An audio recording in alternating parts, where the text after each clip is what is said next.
Okay, so I'd like to do a little introduction of a lot of the different kinds of sprays you can use in art journaling. It's one of the most fun tools to use. You can use them with stencils. You can use them in a water brush like this. Or you could just spray it to color your page and do some ghosting effects. There's a lot of different things you can do with ink sprays. So I collected all the different brands that I personally own. And I know this is not all-encompassing. This isn't all of the ink sprays that are out there. But I made a list of all the ones I had and the different features. So I went with waterproof, acid-free, ink-based, water-based, paint-based, and then if they had glimmer in it. And the glimmer can be glitter or mica.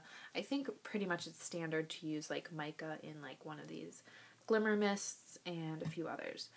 So those are some factors that I just find really important when buying a spray. And probably the single most important thing is whether it's waterproof or not.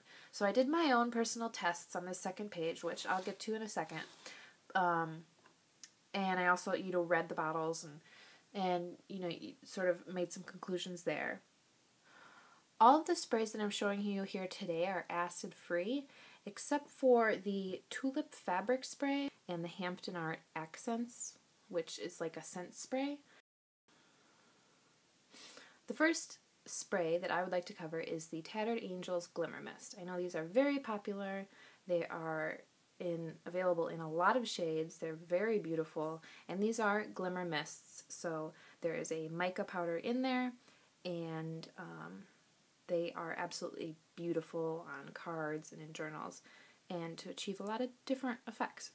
One of the nice features of the glimmer mist is that it's not an ink, so you can wash it off and with soap and water, and it doesn't make much of a mess. And because there's such a variety of colors of these, it's a very good line to play around with. However, I'm not a huge fan of these because they are not waterproof. They are water-based, so as you'll notice over here on my waterproof test page, the color will smear and move around if you put any other layers on top of it.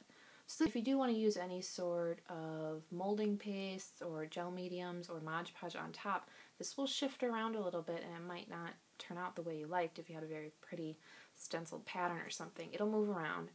So it's not one of my favorites, but if you're going for a lot of glimmer, this is unbeatable. The second ink is this one right here, which I have no idea how to pronounce. I'm not even going to try it, but it's a walnut ink. And they have several different colors available. And they call it an antiquing solution. So there's a lot of different things you could do with this. You could spray it through a stencil. I've used it that way. But also just to age paper and sort of give it just an overall color. This one is acid-free and ink-based. However, this one is not waterproof, which I find frustrating because I'm all about the waterproofness. You can see over here that when I added water to my swatch, it moved around and it sort of ghosted up and lightened up and moved around. So not waterproof, therefore not one of my favorites. This next one is one of my favorites as far as color range goes and the vibrancy of the colors. These are bright pops of color that will show up very well on white paper, and they blend together really nicely, and you can use them in a water brush, and there's a lot of really gorgeous color options. I just cannot say enough about the color options available for these. This one is acid-free, and it says it is ink-based, but I would assume an ink product not to be altered by water in any way. But this acts more like a watercolor, and if you apply water to the top of this, it will smudge around, it will, pool up, and it'll move around. So if you have a nicely stenciled background, again, this is not going to be one that you can play around on top of, but it does make for the nice ability to mix these colors together on the page. They sort of flow together very beautifully, and they're transparent, and I really do like these. I just wish they were permanent, and waterproof. so that I could play around with other things on top of it. You know, if I want to use a matte medium or a gel medium on top, I don't want this moving around and getting into all my other mediums.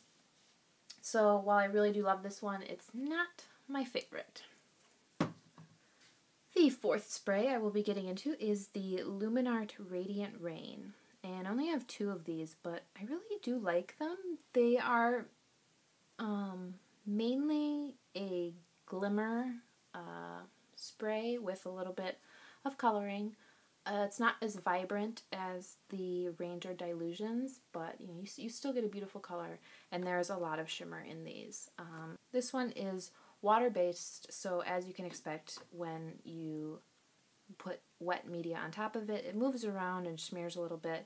Not as badly as these first 3.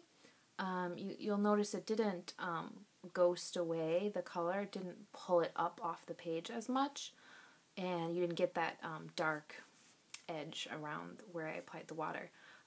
Mostly the shimmer quality to this will move around, and you can sort of spread it around on your page with a wet brush. So this one is nice for, you know, last minute details, but again, not good for backgrounds. The next spray I'll be getting into is the Tulip Fabric Spray. And this is, you know, it's made for fabric, but I use it on paper and I've had some beautiful effects for it.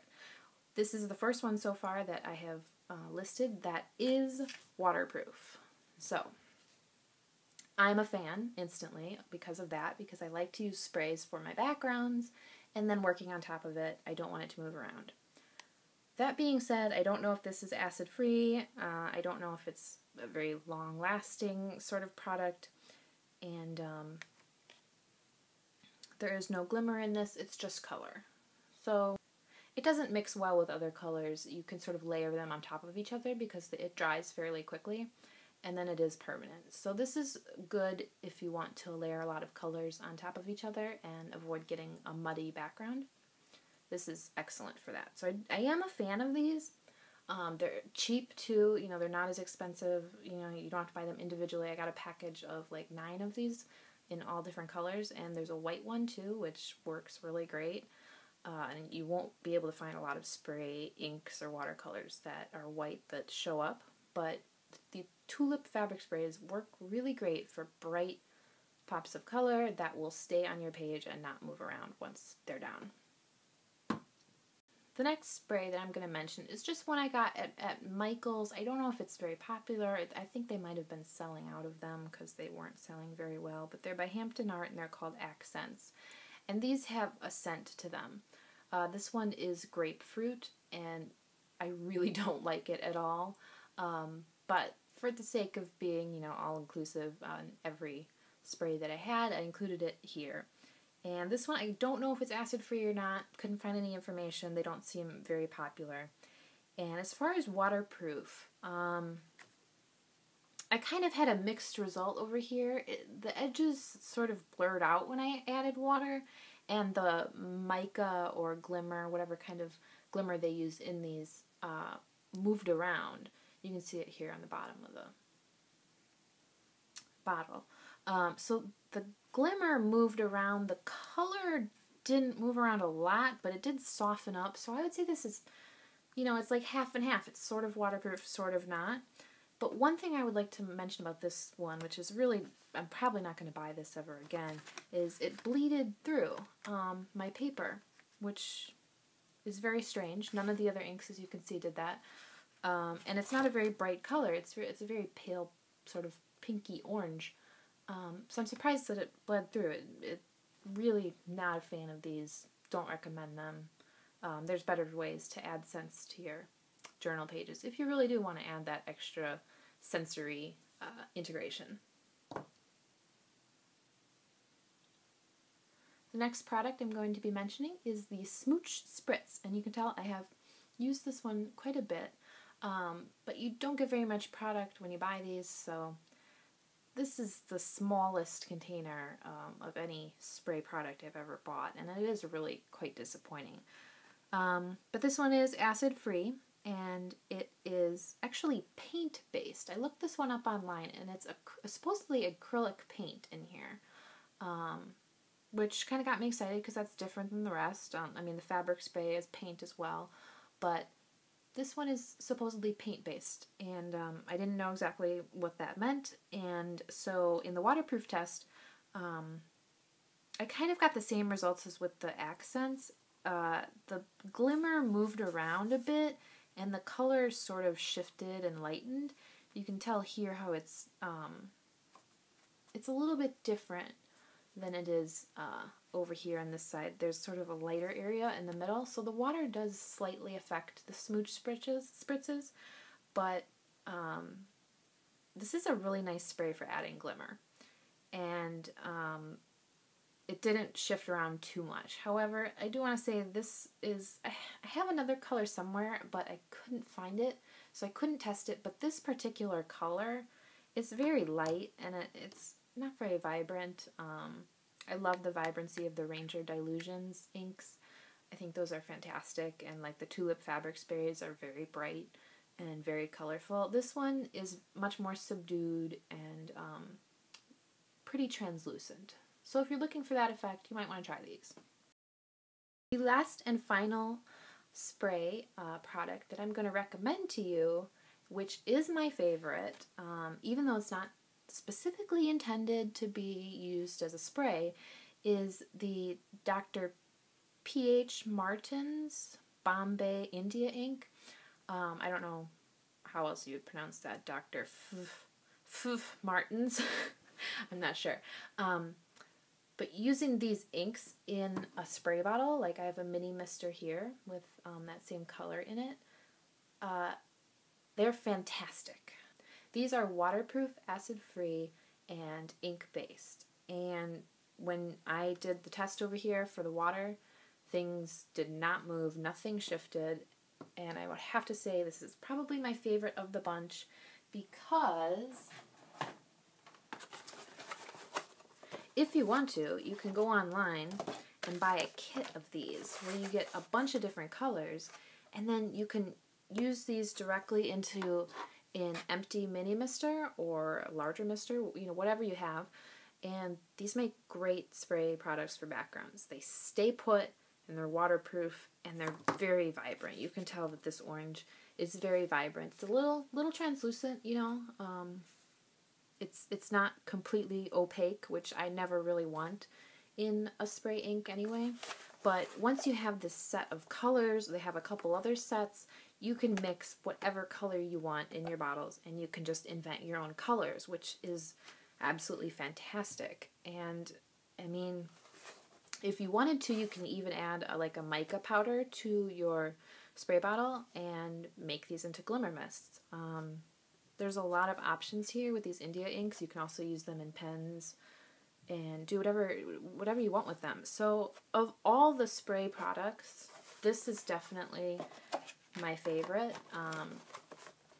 Dr. P.H. Martin's India inks, because they will not move around on you. They are very diverse. You can use them in all sorts of applications. And the colors are vibrant, bright, they're interesting, and you can create your own colors, which I think is absolutely fantastic. That means that you can have, you know, an infinite amount of ink sprays. And since I use my ink sprays mainly for backgrounds and going through stencils, I really like a vibrant color that does not bleed around on the page too much and is not affected by subsequent layers on top of it. So my overall, you know, review of all of these spray products, which I know it is not all-inclusive. There are other products out there. The absolute favorite is the Dr. P.H. Martin's India inks, and a close second would probably be the Dilutions ink sprays for their vibrancy and the color range. Thanks for watching. You can pause the video here if you'd like to see the chart I made comparing all of these spray products to use in your art journals.